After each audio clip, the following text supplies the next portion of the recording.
Salut à tous, c'est Bismart, on est reparti, une heure de débat, alors une heure de débat de fond, puisque j'ai deux éminents représentants de think tank autour de la table. Donc en fait j'ai été pioché dans ce qu'ils m'envoient d'ailleurs régulièrement pour essayer de construire un débat qui nous rapproche de l'actualité. Évidemment, par exemple, il y a le sujet des retraites. Étude intéressante sur la voiture électrique, on va pouvoir reparler de la voiture électrique, partage de la valeur, on en a beaucoup parlé, mais c'est vrai qu'on va donner 2-3 éléments là-dessus, et commencer quand même par notre choc électrique. Et cette semaine, je vous le disais hier, je suis un peu team Macron, moi là-dessus, c'est des débats quand même surréalistes autour du choc électrique. Allez, c'est parti, c'est Bismart.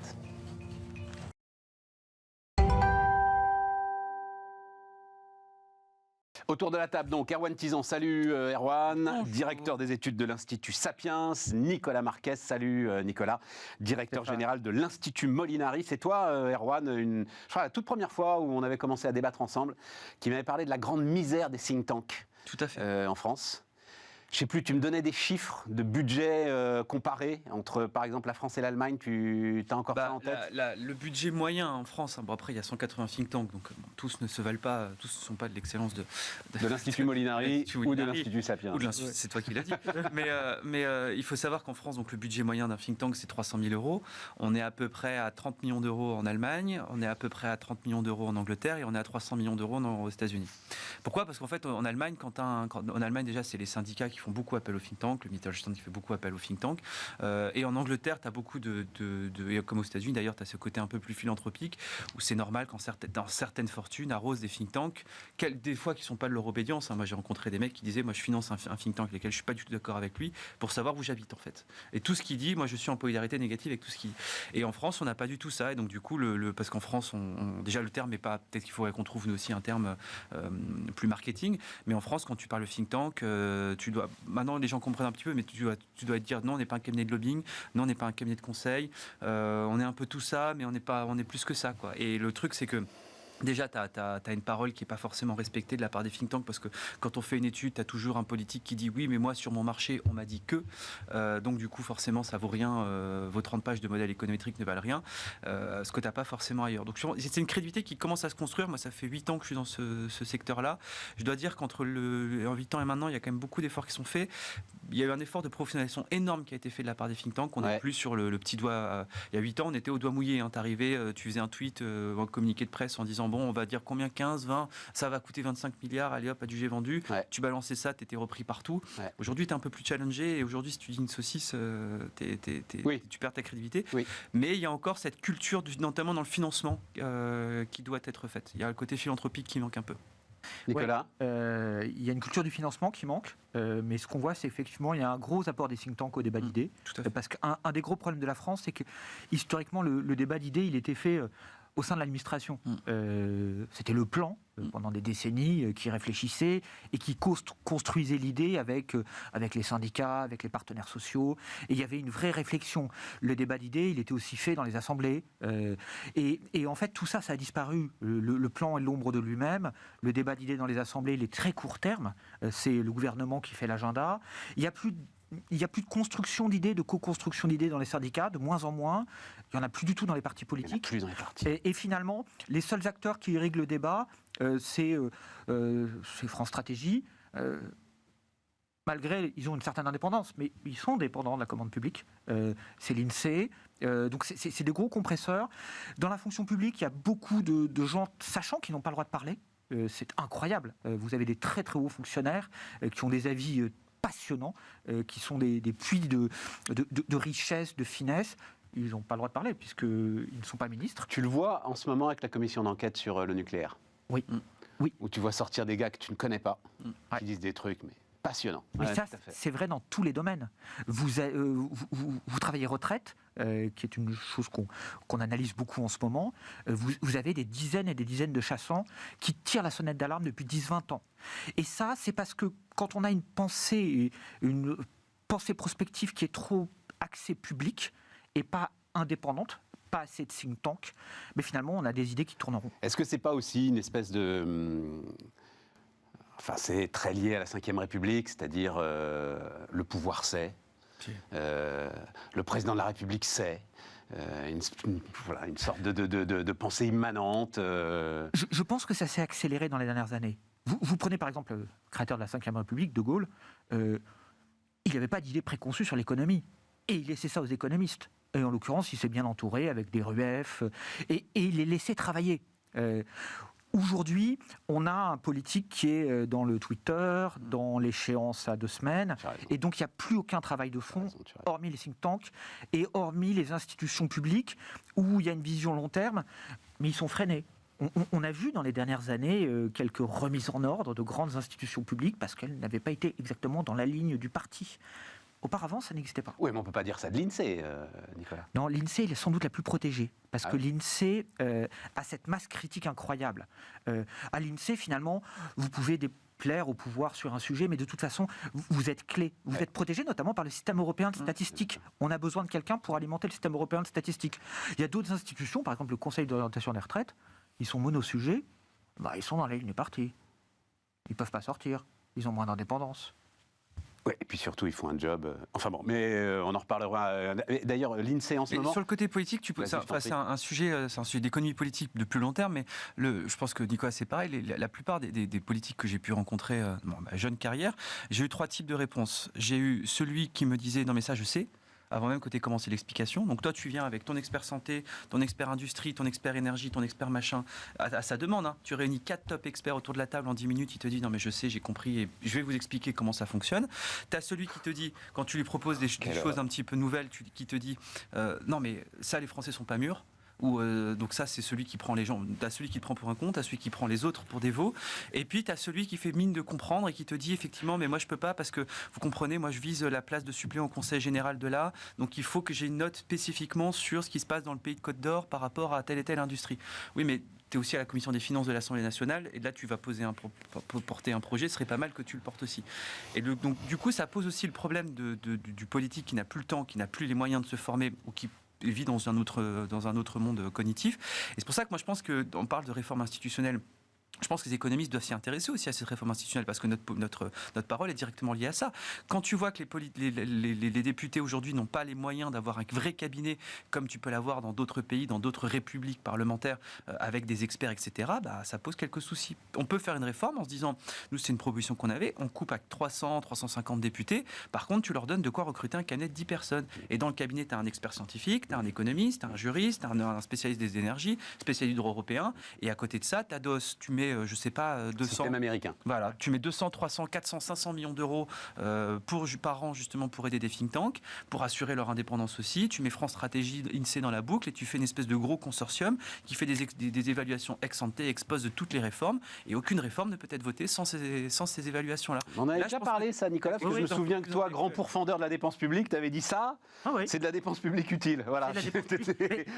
C'est de l'investissement, parce qu'investir dans un bon débat public, c'est clé. Bon, les gars.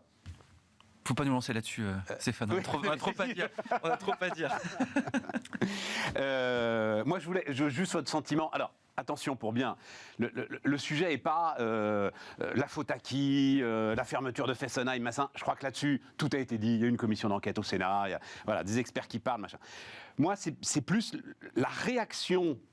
Alors, et c'est toujours la grande difficulté d'ailleurs, est-ce que c'est la réaction des Français? J'en sais rien. Donc, tu ne fais que prendre la température à travers un système médiatico-politique dont tu ne sais pas s'il est vraiment représentatif, mais enfin bon. La réaction face aux annonces de RTE d'abord, du gouvernement ensuite, sur la façon dont on allait gérer d'éventuelles coupures.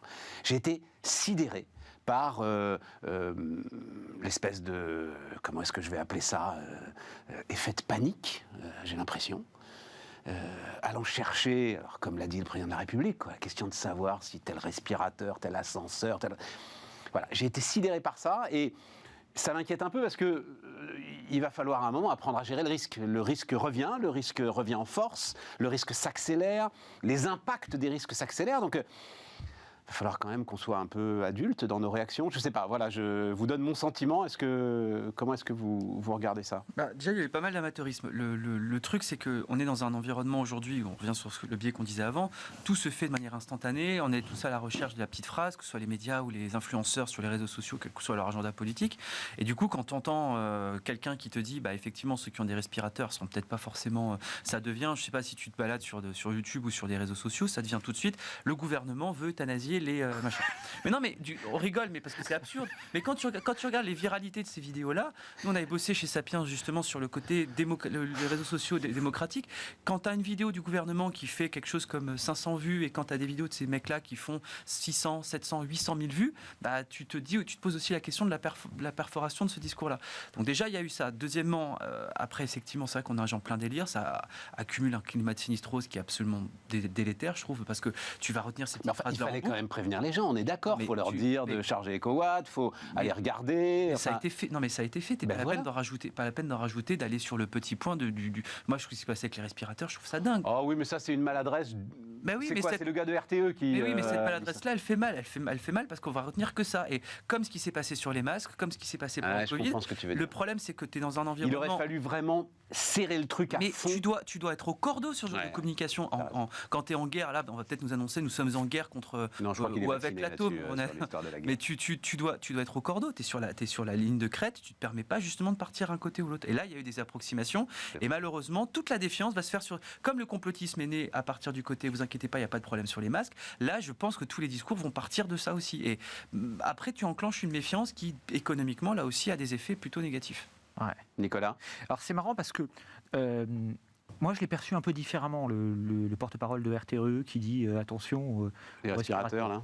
Je me suis mis dans leur peau et donc il y a un prestataire qui a un engagement de fournir de l'électricité et qui, c'est ma lecture personnelle, j'ai aucune information et donc mais je me suis dit c'est clairement quelqu'un qui est porte-parole d'une entreprise qui a un risque juridique, qui se dit est-ce que je ne vais pas avoir des clients qui vont se retourner contre moi ? Parce que si monsieur Untel a un problème à cause de son non-alimentation d'électricité et à cause de sa non-prise en compte, de sa non-anticipation, bien sûr, il y aura un tribunal pour attaquer RTE.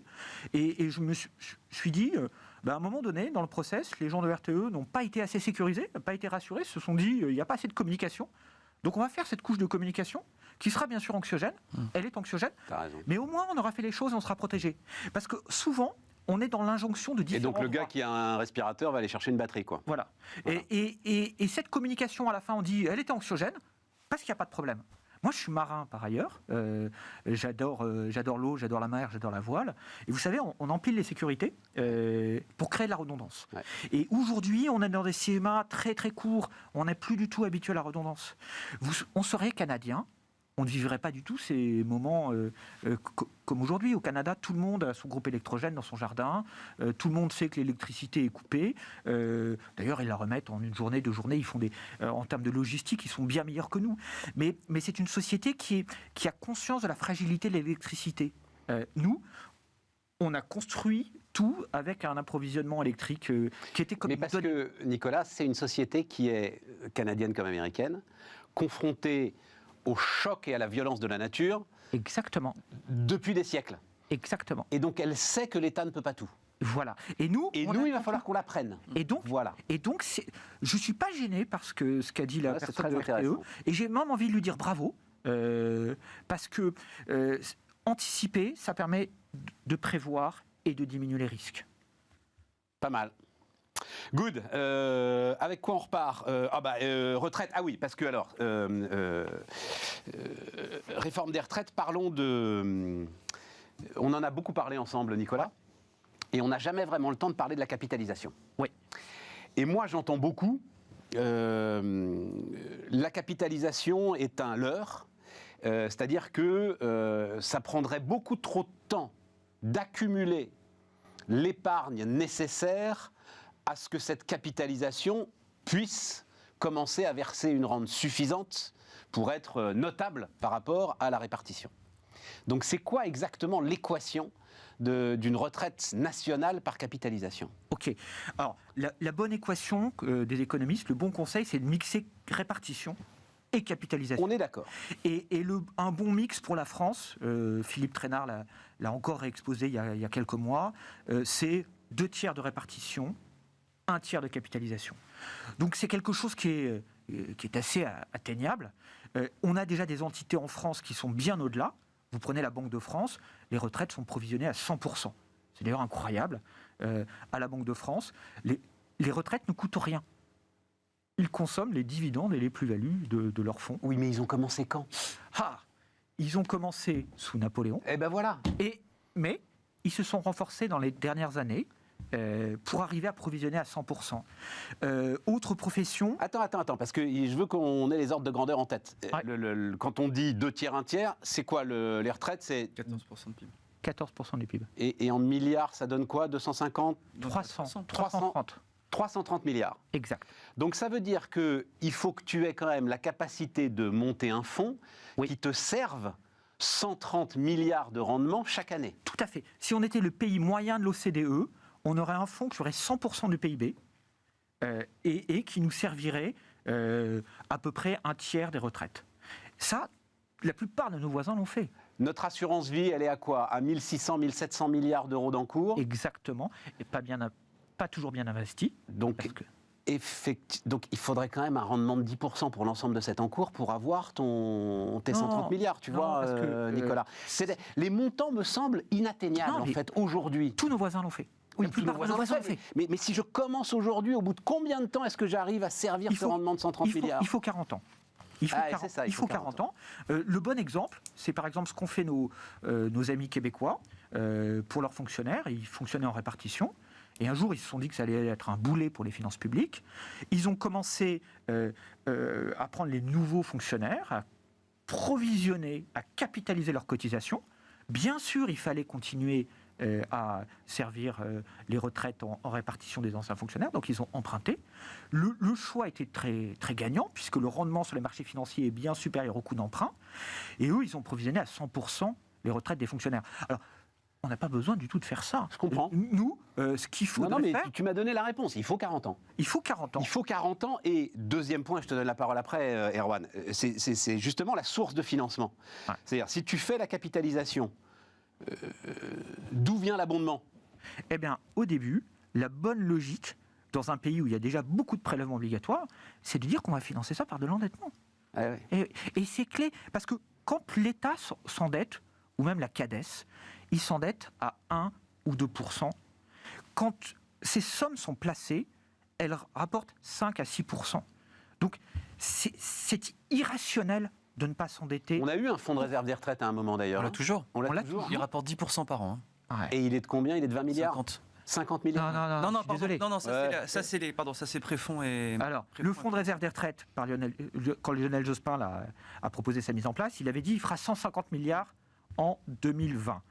Aujourd'hui, le fonds de réserve des retraites, il fait aux alentours de 22 milliards. C'est ça, ouais. Pourquoi ? Parce que l'État n'a pas mis d'argent. Mais il faut pas. Mais on est d'accord. Il faut pas qu'il fasse 150 milliards. Il faut qu'il fasse 1500 milliards ou 2000 milliards même en fait. Hein. Oui. Ouais, c'est ça. Et en fait, c'est un vrai drame français. Notre fonds de réserve des retraites, il est 7 fois plus petit que prévu. Et tenez-vous bien, il rapporte de l'argent. Le fonds de réserve des retraites, il finance la CADES. Depuis 2010, il a rapporté 14 milliards. Il aurait dû être 6 fois plus gros.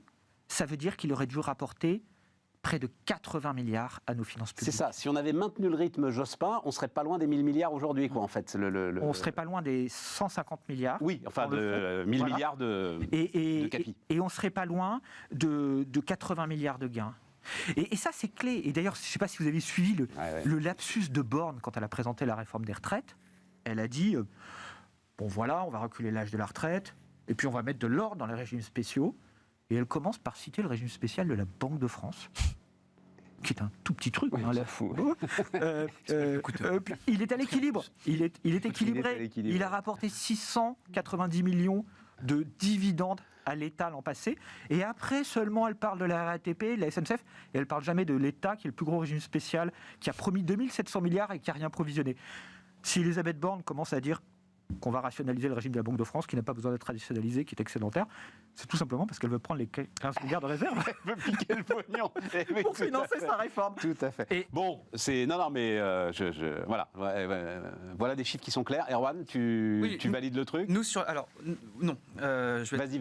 Je vais être un peu plus optimiste que Nicolas. Moi, j'ai les travaux de Molinari sur la question, parce que nous, on travaille beaucoup aussi sur la capitalisation. Le sujet, si tu veux, moi, je m'offusque de me dire que moi, ma retraite sera 30% de moindre que celle de mes grands-parents et que j'aurai un taux... Est-ce que je rappelle que tu as moins de 30 ans, Erwan ? Non, j'ai 31, mais... Ah, ça y est, oui, le temps passe. Mais surtout, j'ai ça, et surtout que moi, je fais partie d'une génération où mon taux d'actualisation est négatif. Ouais. Taux de récupération, pardon. C'est-à-dire qu'en fait, je vais cotiser beaucoup plus dans ma carrière que ce que je vais récupérer. Or, quand je vois que les Hollandais, par exemple, ont un taux de récupération brut de 101,3%, alors que le mien sera environ de 38%, moi, j'ai un petit peu les boules. Et donc, du coup, la capitalisation, ça m'a amené, en fait, à travailler sur la capitalisation. Les ordres de grandeur que tu cites, moi, je suis tout à fait d'accord avec eux. Par contre... moi, c'est ça qui m'intéressait, hein, c'est vraiment les ordres de grandeur. Si tu veux, on a peut-être une opportunité, moi je l'ai écrit 10 fois dans les Échos, ça, mais on a en 2028, à partir de 2028, un petit glissement démographique qui fait qu'on aura moins de retraités tendanciellement, parce que tu as l'augmentation de la réforme Touraine qui monte en puissance, tu as les baby-boomers qui vont mourir. Là, en plus, tu vas avoir un léger recul, donc du coup, tu vas avoir moins de retraités pendant jusqu'en 2040-2042. 2042, ça correspond aussi au pic de la population active française, elle sera le pic du siècle. Et à partir de ça, en fait, tu pourras dégager entre 0,6, 0,8, voire 1% de PIB chaque année, en sanctuarisant le 14 points de PIB. 1% de PIB, ça fait 30 milliards. C'est 25 milliards. 25 milliards. Donc du coup, nous, ce qu'on a calculé, on publie une étude dans les prochains jours là-dessus, on remarque que si jamais ce point de PIB-là, tu le mets de côté et tu peux justement te permettre de constituer un fonds, en 2042, là où tu commences à avoir les pensions de retraite qui diminuent, là où tu as le taux de remplacement qui diminue, là où tu as la population active qui diminue, là où tu tends tendanciellement vers 1 pour 1 en termes de ratio retraité-actif, eh ben, tu peux avoir un fonds de 600 milliards. Et donc, du coup, 600 milliards, tu n'as rien fait. Tu n'as pas augmenté l'effort sur le taux pour les ménages, ni pour les entreprises, ni pour les salariés, ni pour les finances publiques.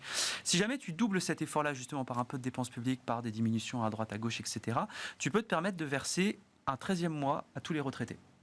Grâce justement à ces dividendes-là, et tu as un fonds qui te permet presque à 1000 milliards de financer l'économie française.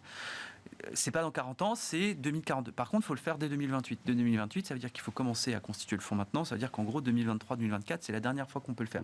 Si jamais on ne fait pas la capitalisation l'année prochaine, on ne pourra plus jamais le mettre en place ce siècle-là. Et le problème, c'est que, ou alors on le fera de manière forcée avec le FMI. Oui, enfin non, mais tu le feras par l'endettement. Non, mais tu Nicolas, par l'endettement, bien sûr. Et tu le feras par un endettement qui sera peut-être, on dira un mot de S&P, mais qui sera peut-être accepté par les agences dans la mesure où là, mais dans ces cas-là, je te souhaite bon courage pour le faire accepter aux gens, de dire on va augmenter la dette pour filer de l'argent aux banques pour qu'ils fassent un taux de rentabilité à 10%. Tu verras que ça va être, tu verras que si le Mélenchon sera encore là dans 10 ans, tu verras que le débat sera explosif à ce moment-là. Moi, je pense que là, il y a une opportunité de le faire. On l'enseigne, on publie. Ne fais pas comme ton homme politique de tout à l'heure, Erwan. On est tous ses propres. la somme de ses propres. Et je crois que sur ce sujet-là, les gens sont très concentrés quand ils écoutent. Tu vois, le sujet des retraites, les gens sont très concentrés quand ils écoutent. Oui, mais sur la CAPI, quand on parle, idiot, quoi. Sur la CAPI, quand on parle, on te dit regardez ce pauvre retraité de 75 ans aux États-Unis qui, au moment de liquider sa retraite, on lui a dit que tout avait été parti, etc. Tu expliques que c'est 2 tiers, 1 tiers. Tu expliques que c'est pas géré par. La grande différence, je crois, dans ce que tu expliques, Nicolas, c'est que c'est pas la caisse de retraite de telle ou telle profession ou de telle ou telle corporation dans tel État. C'est un fonds public à la norvégienne, ton idée. Moi, mon idée, c'est de confier ça aux partenaires sociaux. Bon, les salariés du privé, voilà, il faut le confier à l'Agirc Carco. Pourquoi ? Parce que ces gens-là savent discuter. De la CGT au MEDEF, ils savent trouver des accords. Et ils trouvent des accords intelligents. Hein. Si toutes les retraites étaient gérées comme l'Agirc Carco, ils ont des points, ils ont des réserves, on n'aurait pas de sujet. Il y a d'autres exemples. La CAVP des pharmaciens, pareil. C'est l'exemple ultime. Ils savent gérer. Bon, donc, l'intelligence, elle est au niveau local, elle est au niveau des partenaires sociaux. Non, mais je comprends. Et donc, tu vois, c'est pas... Non, mais moi, je dis pas le contraire. Oui, mais moi, ce que je dis, c'est que c'est un argument de plus pour essayer d'avoir un débat serein là-dessus. Il ne faut pas attendre 40 ans, c'est qu'il y a une opportunité de le faire rapidement, parce qu'il y a un glissement démographique qu'on n'aura plus du tout après. Et si on ne profite pas de ce glissement démographique-là, on sera effectivement obligé de le faire par l'endettement, par d'autres leviers. Là, c'est gratuit. Là, on a un point de PIB en capi tous les ans pendant 14 ans, qui est gratuit. On n'a qu'à se pencher pour le saisir. Le problème, c'est que aujourd'hui, on est arc-bouté sur le glissement de l'âge de départ, qui objectivement, quand tu regardes les grands ordres du rapport de corps, changera pas grand-chose. Nous, on a refait les simulations avec différents. Ah non, je suis pas d'accord. Si, à terme, 2070, les faits. En fait, le sujet. Et ça, on en a parlé ensemble. Mais le sujet, c'est. Qu'est-ce que veut dire Erwan ? Le sujet est super important, je trouve. Et c'est là-dessus où je ne comprends pas la communication du gouvernement. L'âge de départ. Oui, effectivement, c'est marginal sur la CNAV, c'est marginal sur le système de retraite. Sur la productivité, sur l'augmentation du PIB, je suis d'accord. Mais bien sûr, c'est ça qui... Et surtout sur... Non, mais je te parle sur les comptes sociaux. Mais même sur les comptes sociaux. Non, mais sur les comptes de la CNAV. Sur les comptes de la CNAV, c'est sans doute marginal. Sur l'ensemble des comptes sociaux, c'est plusieurs dizaines de milliards. Bien sûr. Je ne sais pas si tu valides le truc. Ouais. À peu près 30 milliards sur l'ensemble des comptes sociaux. Oui, parce que bien sûr, tu augmentes la production, tu augmentes la population. C'est majeur. D'accord, mais moi, ce que je veux te dire, c'est que l'argument du gouvernement de dire on va sauver les comptes de la retraite parce que justement on augmente à 65 ans, l'effet, il est nul. Je ne comprends pas cette communication du gouvernement. Je ne comprends pas ce qu'ils font là-dessus. Pourquoi est-ce qu'ils ne disent pas c'est aussi plus d'argent pour l'hôpital, c'est aussi plus d'argent pour la police, pour la justice, pour l'ensemble des services publics. C'est incompréhensible. C'est incompréhensible. Et d'ailleurs, la présentation, c'est on va sauver la répartition. Mais il y a deux problèmes en France. Il y a les retraites des fonctionnaires qui ne sont pas provisionnées et qui coûtent une blinde. Ça coûte 60 milliards par an à l'État. C'est pas parce que les retraites des fonctionnaires sont plus généreuses. C'est simplement parce que la démographie de la fonction publique d'État est plus dégradée. Il y a 0,9 cotisants pour un retraité. Et à 0,9 cotisants pour un retraité, vous ne pouvez plus servir de belle retraite si vous êtes exclusivement en répartition ou si vous dépendez du budget. Et puis il y a le problème du privé. Le problème du privé, c'est différent. C'est que là, il va y avoir une dégradation des taux de remplacement significative. Parce que dans l'État, les fonctionnaires sont protégés parce que leur règle de calcul de retraite fait que c'est un régime techniquement à prestations définies. C'est le budget qui prend la paume. Dans le privé, c'est la retraite qui sert d'amortisseur. Quand vous êtes bien géré, par exemple à l'Agir Carco, vous avez des points, et si la natalité n'est plus là, votre retraite baisse. Et je pense qu'il faudra faire les deux. C'est-à-dire que je suis d'accord avec ce que disait Erwan, il y a ce petit aspect démographique, mais je pense qu'il ne faut pas conditionner la réforme à ça. Et il ne faut pas hésiter à s'endetter. On le voit très bien avec le fonds de réserve des retraites, même si on finance par l'endettement, on va dégager des ressources. Le fonds de réserve des retraites, depuis 2010, il a créé 14 milliards de richesses. Tu l'as dit, Nicolas. Et puis, tout dernier point pour ceux qui nous disent, enfin là-dessus, tu ne trouveras pas, je pense, plus grand défenseur que la CAPI, que ceux qui sont autour de la table, mais moi, ce que j'aimerais bien aussi, c'est que les fonctionnaires sortent de leurs réserves, certains en disant, nous, on a un fonds, préfonds qui fonctionne très très bien par capitalisation. 2020, ils font 9% de rentabilité, année de la pire crise économique de ces 50 dernières années, et ils sont bien contents aussi d'en profiter. Donc, et puis surtout, même d'un point de vue social, et je termine là-dessus, d'un point de vue social, aujourd'hui, certains assureurs te répondent, mais il y a de la CAPI parce qu'on a le PER. Mais excuse-moi, PER, faut avoir 3 passes pour pouvoir le faire, ou alors il faut être dans la tranche d'impôt sur le revenu à 30%. C'est pas n'importe qui peut le faire. Avec de la CAPI, aujourd'hui, si jamais tu as un mécanisme, tu peux permettre à l'ouvrier qui a un taux d'épargne de 0,5, 1% de son revenu sur son tendanciel sur sa vie active, de pouvoir avoir une partie de son épargne qui peut du coup être constituée. Et ça, je comprends pas pourquoi est-ce que la gauche ou nos politiques ne l'utilisent pas. Pourquoi les syndicats ne militent pas. Pourquoi est-ce que M. Martinez c'est exactement comme tu l'as dit, parce que c'est exactement comme tu l'as dit, c'est on va donner de l'argent aux banques, les assureurs vont s'emparer de la retraite des Français, etc. Machin. Bon, enfin bref. Non, mais les choses sont claires. Et il faut qu'on a plein de trucs à dire. Attends, Nicolas. Vous avez été super clair là. Au niveau national, on n'entend pas des gens défendre la capitalisation dans les syndicats. Mais au niveau local, vous allez à la Banque de France, la CGT défend la capitalisation. Ouais, alors la CGT de la Banque de France. Ben oui. Hein, d'accord, ils sont peut-être. Mais bon, peut-être pas fait leur retour critique. Voilà. Vous allez à l'ERAFP, vous avez un board avec la CGT, FO, tout ça. Ils co-gèrent une capitalisation collective. Allez, Nicolas, je voudrais juste terminer, on va marquer la pause. Ces chiffres que nous apportait Emmanuel Grimaud la semaine dernière sur l'Agir Carco. Donc, qui a augmenté les prestations de 5,2%, pendant que la base de cotisation, grâce à l'inflation et grâce à la baisse du taux de chômage, augmentait de plus de 10%. Donc, les mecs sont très très malins. Ils pensent nous avoir fait, enfin, ils disent qu'ils nous ont fait un cadeau, et en fait, ils se mettent 5% dans la poche pour nos réserves. C'est pas comme ça. Ils reconstituent les réserves qu'ils ont mobilisées pendant Covid, parce que pendant Covid, l'Agir Carco a distribué des trimestres gratuits à des gens qui n'avaient pas cotisé, qui n'avaient pas eu les moyens, l'entreprise s'est arrêtée, et ils ont donné des trimestres de retraite. Donc il faut bien présenter les choses complètes. C'est une magnifique illustration de ce que, bien utilisé, l'inflation met quand même pas mal d'huile dans les rouages d'un certain nombre de dépenses publiques. Bon, mais on marque une pause et on continue notre débat.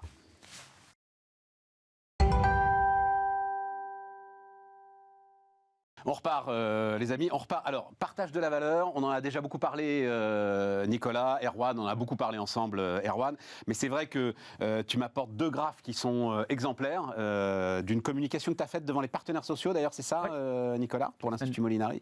Ouais. Donc, la part des salaires, d'abord, on va voir ça. Et jamais, en fait, c'est ça, hein, ce que tu dis. La part des salaires dans la valeur ajoutée nette n'a jamais été aussi élevée depuis 1980. Ouais. Et donc ça veut dire une chose. Donc les salaires, hein, c'est la courbe en vert. Ouais, on voit bien. Il y a aussi les cotisations sociales qui sont très élevées. Ça veut dire en gros qu'on a une économie qui est à l'os.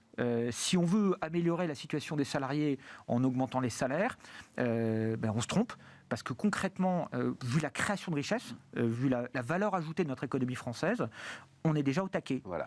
Et le vraie chose inquiétante sur ce graphe, c'est les excédents d'exploitation des entreprises. On va le voir après. Parce que le levier est magique. Regardons les excédents d'exploitation. Voilà, les exploitations, donc on est la courbe en rouge. On est les plus bas d'Europe, on est très décalé. Alors il y a des petits aléas statistiques, je ne vais pas rentrer dans les détails, hein, qui fait que l'Italie et l'Allemagne, c'est un peu surdimensionné, en fait c'est un peu moins bien que ça. Mais grosso modo, on a des entreprises, on a un poumon de création de richesse qui fonctionne moins bien. Et ça... Et on devrait ajouter le graphe, ce qui nous permettra de citer un 3e think tank, Rexecode, que j'ai vu aujourd'hui sur la perte de valeur ajoutée dans les exportations de la zone euro. Hein. On ne parle pas de se battre contre les Chinois ou les Chiliens. Voilà, avec nos comparables. Et donc ça, tant qu'on aura ce poumon économique qui circulera, qui fonctionnera moins vite, ça irriguera moins bien notre économie. Donc les axes, on en avait déjà parlé. Hein.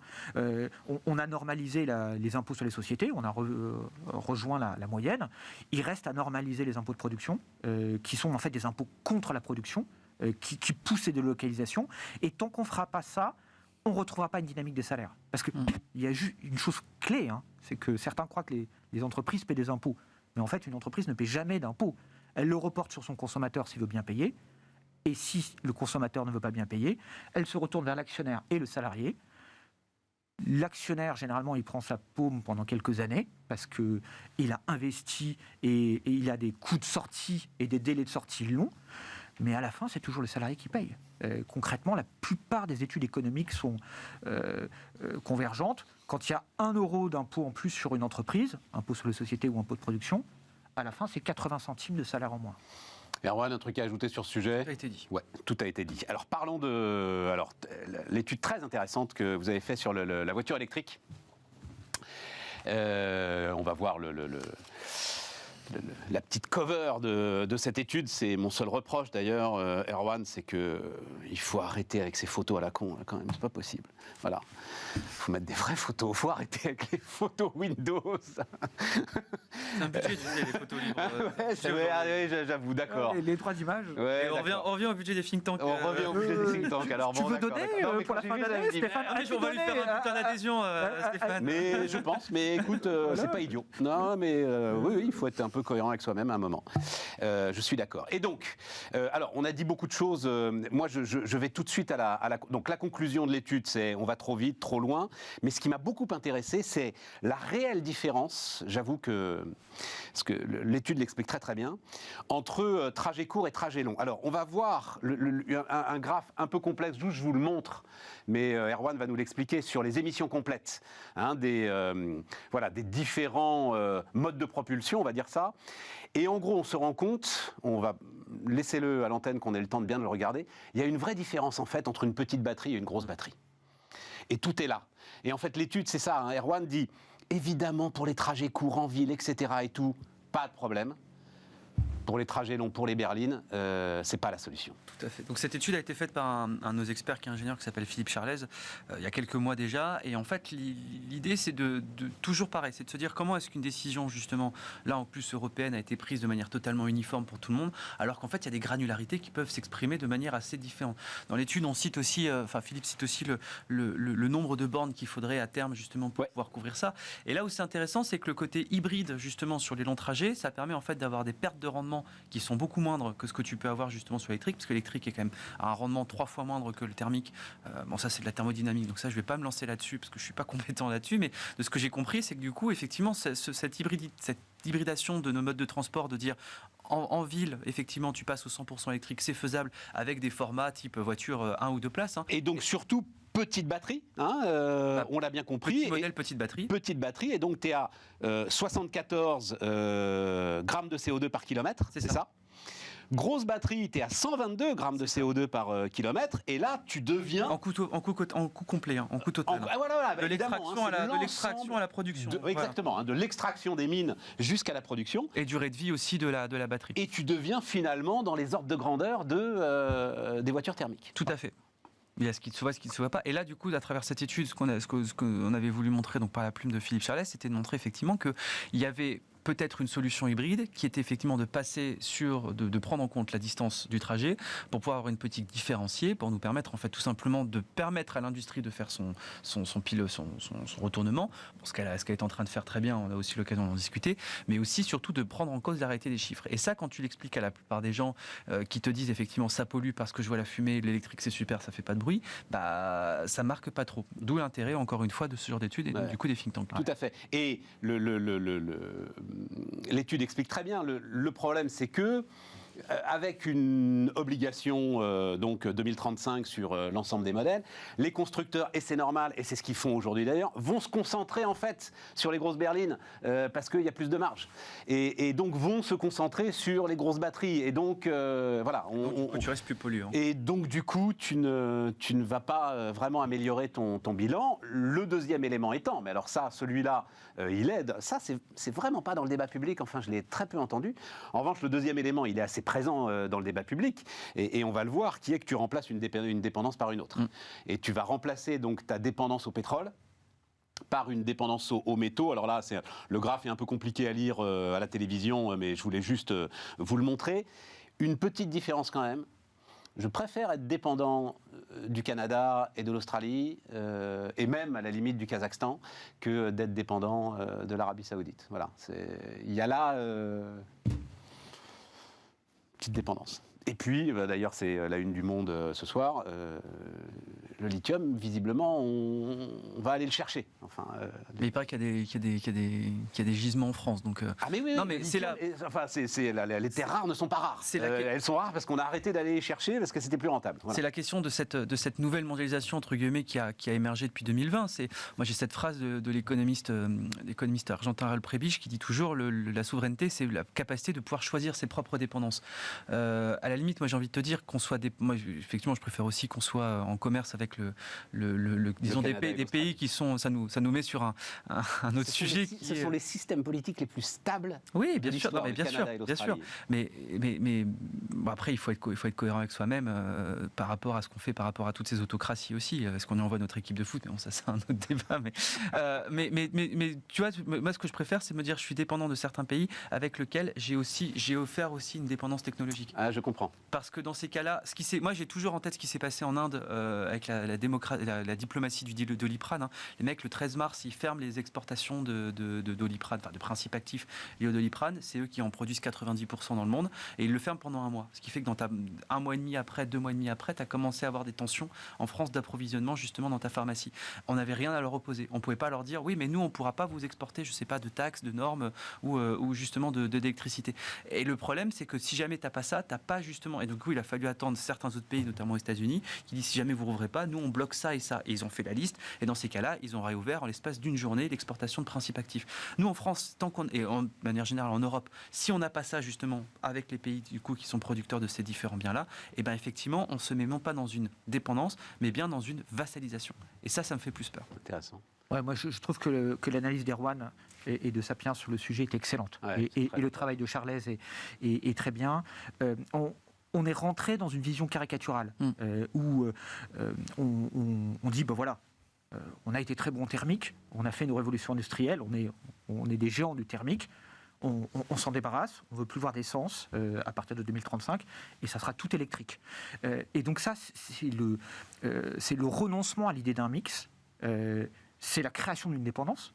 On voit très bien qu'on a des sujets de production d'électricité et qu'on pensait être des leaders et on pensait qu'on aurait éternellement une électricité pas chère, et c'est beaucoup plus complexe que ça.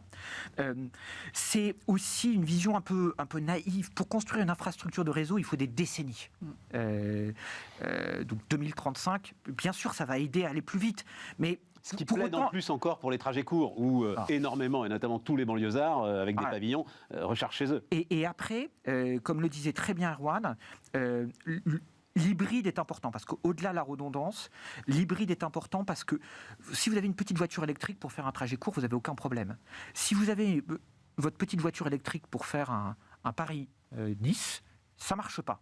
Et donc la tendance, c'est de prendre une plus grosse voiture. Oui, c'est ça. Et les constructeurs te pousseront en plus à prendre une plus grosse voiture. Mais la plus grosse voiture, c'est une batterie encore plus lourde. Voilà, et donc le bilan énergétique n'est pas bon. D'où l'intérêt de l'hybride. Alors l'hybride, ça peut être l'hybride dans le véhicule, ou par exemple, il y a des solutions, je ne sais pas si vous avez par exemple...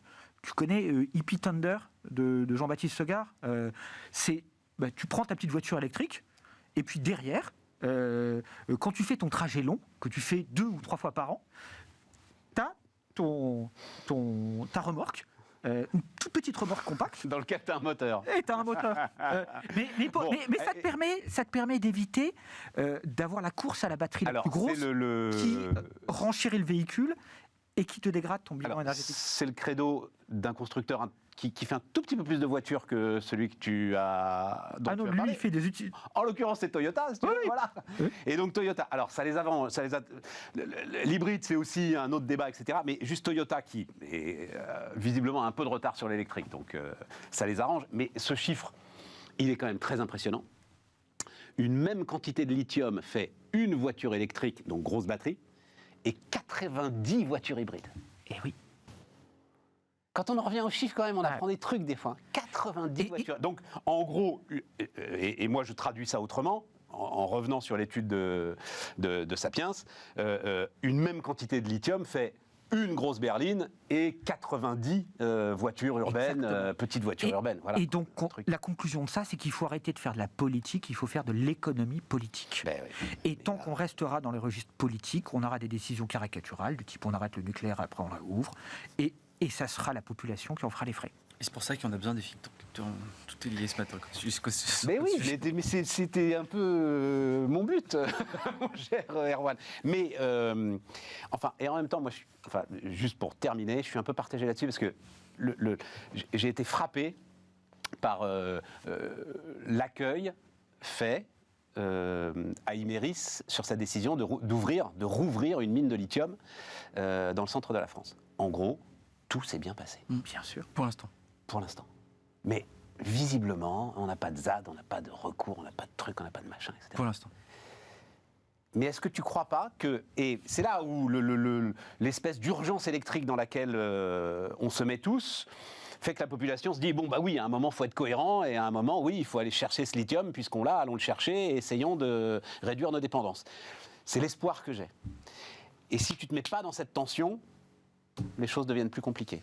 J'admire ton optimisme, j'espérais le partager, mais quand je vois tous les différents projets des fois qui sont simples, même une bassine, maintenant ça donne lieu à des guérillas urbaines, j'espère que ça va bien se passer. Mais le lithium, on est quand même sur un truc qui est ce que nous disent les experts, c'est que c'est pas très propre.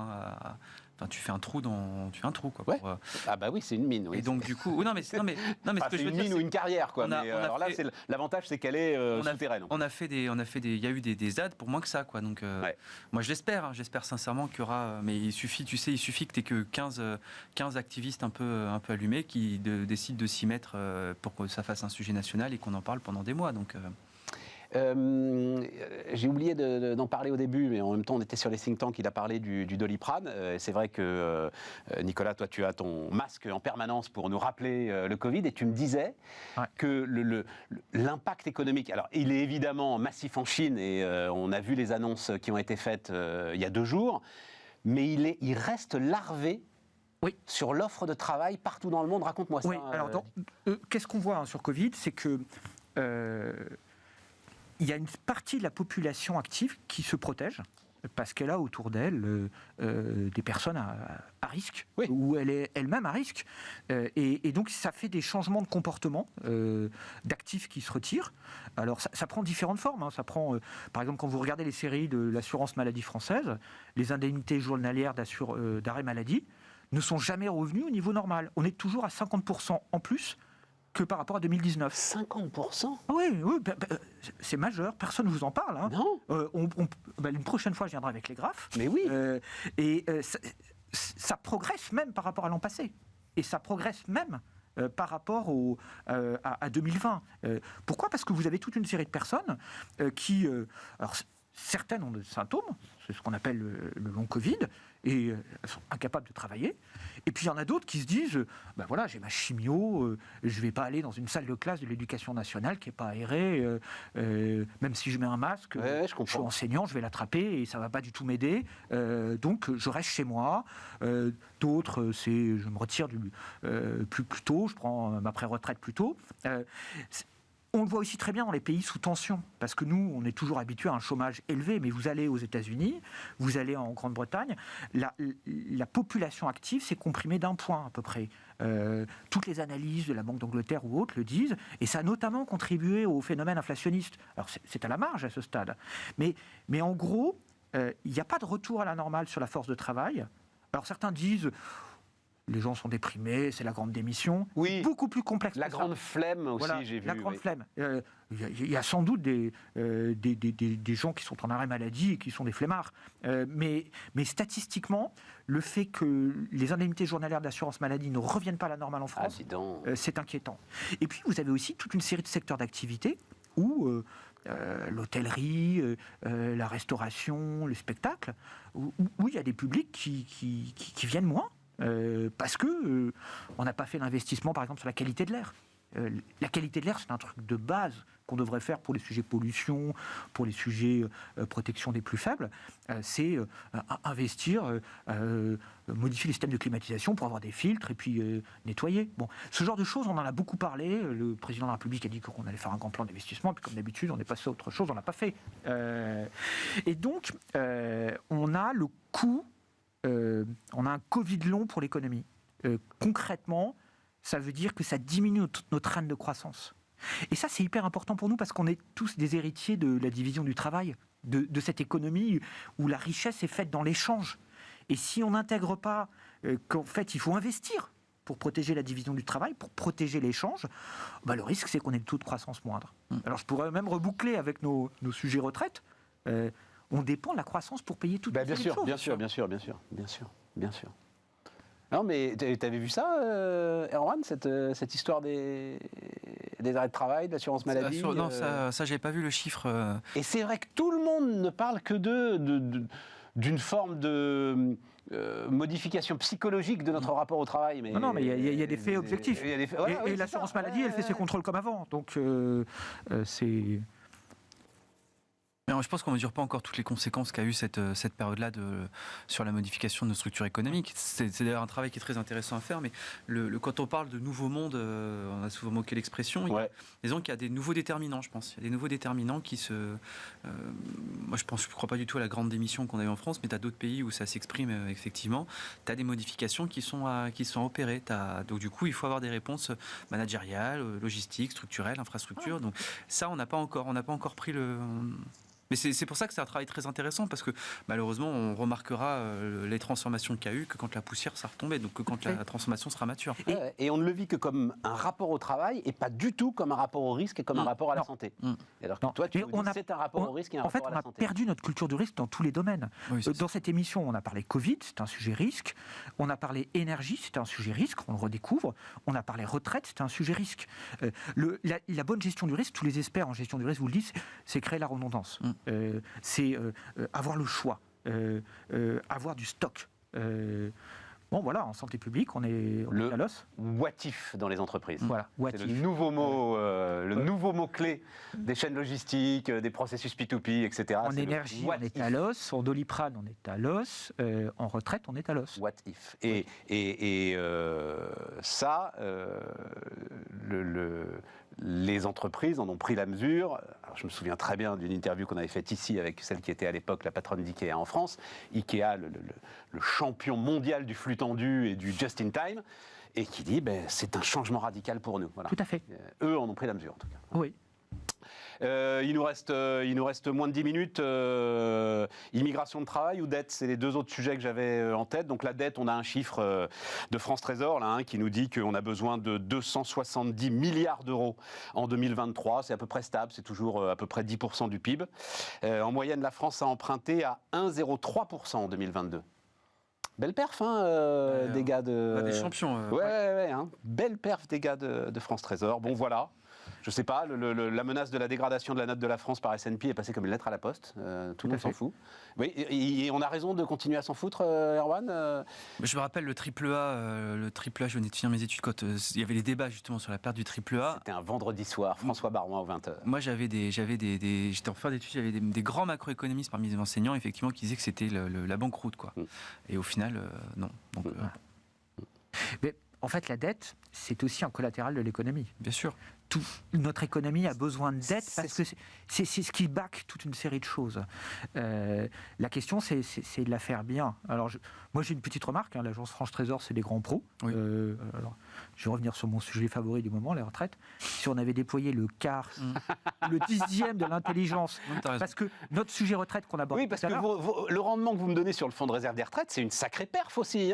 Sacrée perf. Il n'y a pas beaucoup de gérants qui ont ces perfs-là sur 20 ans. Et donc, si on combinait enfin les sujets, on ferait monter en puissance notre capitalisation collective. Alors, en fait, quand on regarde le compte de l'État, depuis le contre-choc du baby-boom, il est plombé par les dettes liées aux retraites des fonctionnaires. L'État a promis 2700 milliards à ses fonctionnaires. Si on mettait l'intelligence de l'agence France Trésor au service de ça, on arriverait à faire des économies de 10 à 20 ou 30 milliards par an. Donc en fait, il faut mixer les sujets, il faut arrêter de raisonner en silo dans l'État. Ils le sont un peu d'une certaine manière, Nicolas, parce que c'est eux qui lèvent la dette, donc après c'est de l'argent qui se retrouve un peu partout. On continue à vider le fonds de réserve des retraites, alors qu'il faudrait le faire monter en puissance, quitte à rajouter 100 milliards d'endettement. Non, mais je pense que c'est trop tard sur le... non. En fait, c'est trop tard dans les idées. Oui, c'est trop tard. Mais ce qu'il faudrait faire dans ces cas-là, c'est repartir from scratch, parce que de toute façon, déjà politiquement, aucun politique dira je vais rabonder le fonds Jospin. Et il faudrait écrire une autre histoire dessus. Regarde, on a vu Emmanuel Macron rouvrir, regretter d'avoir fermé Fessenheim. Tu l'as entendu dire qu'il regrettait Fessenheim ? Non, c'est un pas seul entendu dire, mais tu sais, alors ça, c'est le point qu'on avait eu hier avec des chefs d'entreprise qui étaient là pour parler du choc électrique. Et ils disaient, eux, chefs d'entreprise, c'est un argument hier très intéressant, quand vous avez fait une connerie, c'était sur l'annonce des coupures. Si vous ne commencez pas par dire, on a fait une connerie, vous n'êtes pas audible. Et alors, je prends votre point très intéressant de, il aurait fallu border le truc, etc. et tout, et voilà. Mais aussi, il aurait fallu commencer par dire, c'est en partie de notre faute. Ok. Oui.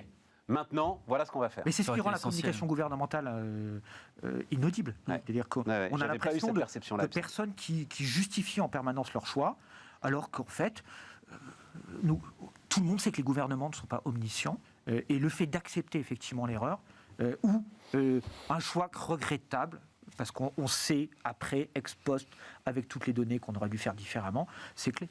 Et en plus, c'est terrible parce que tu as toutes les vidéos qui ressortent des membres de l'exécutif qui, 2019-2020, se félicitaient d'aller plus loin que François Hollande. J'ai vu ce matin une vidéo d'Emmanuel Vargon qui dit François Hollande l'a promis, nous on l'a fait. Aujourd'hui, c'est catastrophique. Il y a un seul homme politique Édouard Philippe qui s'est excusé il y a 10 ans. En 10 ans, il y a un seul homme politique qui s'est excusé. C'est sur la crise du Covid en disant on ne savait pas, on a merdé sur certains points. C'était Édouard Philippe. Et il a eu un pic de popularité juste après ça.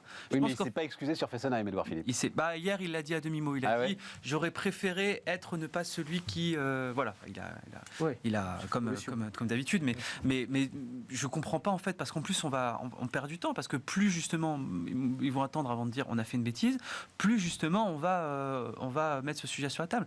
Après, moi j'attends aussi que Jospin s'excuse pour Super Phoenix, que Dominique Voynet s'excuse pour tout ce qu'elle a pu faire. Super Phoenix aussi, ils étaient ensemble. Super Phoenix aussi, mais c'était le package. Il y a eu des bubuts aussi. C'était le package pour la coalition arc-en-ciel. Alors on disait pas encore arc-en-ciel à l'époque, non, c'était majorité plurielle. C'est gauche plurielle. Gauche plurielle. Et c'est pour récupérer 2,34% des voix. Qu'est-ce qu'on peut dire en 3 minutes sur le sujet de l'immigration de travail ? On en a déjà beaucoup parlé ensemble, Erwan, c'est toi qui m'avais dit, le sujet qu'on a, c'est que en fait, on n'attire que des sous-qualifiés. Voilà. C'est ce que disent les études en tout cas. Oui. Ce que disent France Stratégie et le Conseil d'analyse Ce économique. qui pervertit tout le débat, en fait. Tout à fait. Ça pervertit tout le débat. Alors moi, j'ai pas étudié sous l'angle économique, et j'ai aussi l'impression qu'on traite mal les gens. C'est-à-dire que ceux qu'on a, on les traite pas nécessairement bien. Il faut l'étudier sous l'angle économique, c'est l'angle qui nous intéresse, nous. Voilà. En gros, tu as l'UMIH là qui Non, je veux dire sous l'angle tape social. du poing sur la table et qui dit social, ok, il faut une régularisation massive de l'ensemble de ceux qui sont dans des cuisines Mais bien sûr. à faire cuire vos pâtes, quoi. Voilà. Et puis, c'est pas parce que la préfecture vous convoque dans 2 jours à telle heure que vous pouvez y aller. Et puis, l'accueil doit être correct. Ça, je te Et puis, confirme. ça Alors, doit pas être le vigile en sortie qui vous donne enfin la procédure parce qu'on ne vous l'a pas donné en amont. Il y a un laisser-aller global, c'est-à-dire que il n'y a pas de choix qui sont faits. Vous allez aux États-Unis, au Canada, en Australie, ça fonctionne très bien. Il y a des critères, ils sont connus, il y a des procédures. Vous êtes dans les critères ou pas. En France, c'est très flou et l'accueil des personnes concernées n'est pas bon. Moi, j'ai autour de moi 2 personnes qui ont demandé la nationalité française. Une américaine qu'on doit connaître tous les deux avec Erwan et une autre personne. Clairement, c'était très inquisitoire, avec un traitement relativement dévalorisant, très long. Et c'est très surprenant. Et elle parle français, l'américaine les 2 parlent français merveilleusement bien, aussi bien que nous. Eh ben non, on leur a montré que c'était des sous-personnes. Elles ont été éduquées comme vous et moi, et qu'il fallait attendre très longtemps dans l'administration française, et que c'était normal que ce soit très complexe. Le problème, c'est que c'est un sujet purement économique, mais qui n'est jamais effectivement traité sous la question économique. Exactement. Les études économiques montrent, les travaux d'Hippolyte Dalbis sont éclairants là-dessus. Il y a presque aucun argument négatif pour l'immigration. Mais le problème, c'est que vu que c'est devenu le fonds de commerce de beaucoup d'hommes politiques qui saturent l'espace politique parce que c'est le seul sujet qu'ils maîtrisent, rappelle-toi, on avait développé un axiome là-dessus, du coup, c'est très facile, c'est un peu le b.a.-ba de l'homme politique de base, surtout s'il est sur un certain pan de l'échiquier, c'est de dire soit j'interdis, soit je suis pour. Voilà. Et soit je suis pour sans condition, soit j'interdis sans condition. Et dans ces cas-là, malheureusement, ce débat est complètement saturé et aujourd'hui, il n'y a plus du tout de place pour la nuance sur ce débat-là. Et pour justement, parce que du coup, ce qui fait qu'en fait, on a aujourd'hui une immigration dont on a structurellement besoin en France, mais qui est extrêmement maltraitée. Je suis d'accord. Quand tu regardes, moi, ce qui m'horripile, c'est les hommes politiques qui disent on peut pas interdire l'immigration parce qu'on en a besoin pour balayer nos rues, etc. C'est-à-dire que c'est le seul horizon qu'on donne à ces gens-là. Il n'y a rien d'autre qu'on peut leur apporter. Et quand j'entends en plus le ministre de l'Intérieur qui dit... Et comme ça, en plus, tu n'attires que des sous-qualifiés. Et quand j'entends le ministre de l'Intérieur qui dit on va attirer des gens, on va régulariser des gens pour qu'ils viennent, mais une fois qu'on n'a plus besoin d'eux, on les renvoie chez eux. Mais c'est quoi on fait de l'immigration par intérim. Merci les amis. C'est scandaleux. Débat saturé, ça me plaît beaucoup. Merci à tous de nous avoir suivis. Demain, Aurélie Planex. Petite pause lundi et mardi. On vous mettra des rediffusions lundi et mardi et on se retrouve en direct mercredi pour continuer nos débats sur Bismart.